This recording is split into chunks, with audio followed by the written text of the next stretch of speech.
భారత్ వ్యూహానికి దిమ్మ తిరిగి మైండ్ బ్లాక్ అయి షేక్ అయిన పాకిస్తాన్. పహల్గామ్ ఉగ్రదాడి తర్వాత పాక్ ఉగ్రమూకలకు దిమ్మ తిరిగి షాక్ ఇచ్చింది భారత్. ఈ చర్యతో రగిలిపోయిన దాయాది దేశం చైనా, తుర్కీ, అజర్బైజాన్ అండ చూసుకొని ఒక వ్యూహం పన్నింది. అయితే మన భారత్ వాయుసేనలు రివర్స్ అటాక్ చేసి పాకిస్తాన్ను ఫూల్ చేశాయి. డమ్మీ ఎయిర్ క్రాఫ్ట్ ఎరగా వేసి దుష్ట పాక్ను ఎలా దెబ్బతీశాయంటే, పహల్గామ్ ఉగ్రదాడికి ప్రతీకారంగా భారత్ ఆపరేషన్ సింధూర్ ద్వారా పాక్ ఆక్రమిత కాశ్మీర్ను ఉగ్రవాద స్థావరాలను నామరూపాలు లేకుండా చేసిన సంగతి తెలిసింది. ఆ సమయంలో భారత సైన్యం అనుసరించిన వ్యూహాలు ఒక్కొక్కటిగా బయటకు వస్తున్నాయి. మే 9-10 మధ్య వాయుసేనలు నిర్వహించిన ఆపరేషన్ గురించి కీలక ప్లాన్ తాజాగా వెలుగులోకి వచ్చింది. చైనా అండతో ఇండియాపై దాడికి స్కెచ్ వేసిన దుష్ట పాక్ను దాదాపు అలాంటి ప్లానే వేసి బోల్తా కొట్టించింది భారత్. మే 10వ తారీఖు తెల్లవారుజామున IAF సుఖోయ్ 30, MiG-29 వంటి యుద్ధ విమానాల మాదిరిగా కనిపించే మానవ రహిత డ్రోన్లను పాక్కు ఎరగా వేసింది ఇండియా.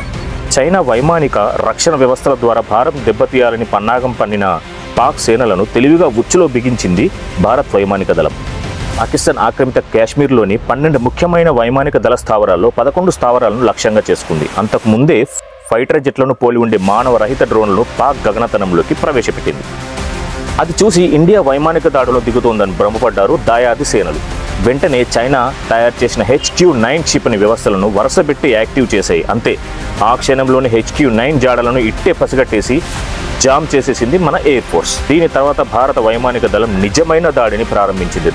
దాదాపు 15 బ్రహ్మోస్ క్షిపణులు, స్కాల్ప్, రేంజర్, క్రిస్టల్ మేజ్ వంటి దీర్ఘశ్రేణి క్షిపణులతో విరుచుకుపడింది భారత్. ఈ దాడిలో పాకిస్తాన్లోని 11 కీలక వైమానిక స్థావరాలు సర్వనాశనం అయిపోయాయి. ఇంకా ఎయిర్ బేస్లోని రాడార్లు, వైమానిక స్థావరాలు, వైమానిక దళం ఎయిర్ స్ట్రిప్లు, హ్యాంగర్లు, రన్వేలు, సింధులో మోహరించిన డ్రోన్ యూనిట్లు, కమ్యూనికేషన్ సహా అనేక కీలక వ్యవస్థలు ధ్వంసమయ్యాయి. ఈ యుద్ధంలోనే తొలిసారిగా బ్రహ్మోస్ క్షిపణి వ్యవస్థను ఉపయోగించింది భారత్. ఈ పరిణామం తర్వాత దాయాది దేశానికి గగనతల దాడులకు పాల్పడే దారి లేకపోయింది. దిక్కుతోచని పరిస్థితుల్లో కాల్పుల విరమణ ఒప్పందం చేసుకుందామా అంటూ కాళ్లబేరానికి వచ్చింది.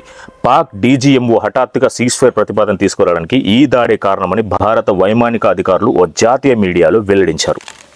సో ఇది ఫ్రెండ్స్, నా కొడుకులకి ఇదే కరెక్ట్. సో ఇది బేసిక్గా మనం చేసింది ఒక యుద్ధ వ్యూహం, దమ్మునోడు చేసే ఒక యుద్ధ వ్యూహం. Thank you for watching. Please subscribe.